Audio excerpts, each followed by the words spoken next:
देखो बिल्कुल, ये तो हम पहले से कह रहे हैं कि वो उन्हीं की बोली बोलते हैं, लेकिन उन्होंने जो एक सफ़े पर मुश्तमिल लेटर दिया है सुप्रीम कोर्ट को, जिसमें उन्होंने कहा है कि हमारे साथ कोई ताउन नहीं कर रहा, हमें पैसे नहीं मिल रहे, ये नहीं हो रहा, वो नहीं हो रहा।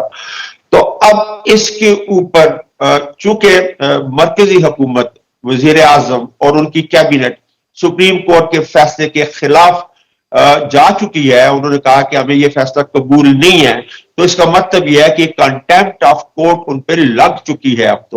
अब मैं नहीं समझता कि वो इससे बच सकेंगे, और आर्टिकल 6 भी उनका इंतजार कर रहा है, क्योंकि पाकिस्तान की सबसे बड़ी अदालत तो वही है सुप्रीम कोर्ट, और सुप्रीम कोर्ट ने जो फैसला किया वो कोई आइन से हट के नहीं किया, आइन के अंदर रहते हुए किया है।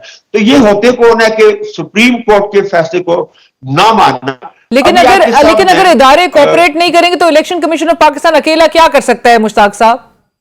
तो सुप्रीम कोर्ट इंटरवीन करेगी यहाँ पे, सुप्रीम कोर्ट करेगी, डेफिनेटली इंटरवीन करेगी। वो मैं यही बात कह रहा हूं कि जब वो ये चीजें नहीं मान रहे तो फिर वो डिस्क्वालिफिकेशन की तरफ जाएंगे। और हमारे सामने एक बड़ा नया केस आ गया है मुजफ्फराबाद हाई कोर्ट में, जहां वजीर आजम को उन्होंने अदालत के केस में बरतरफ किया।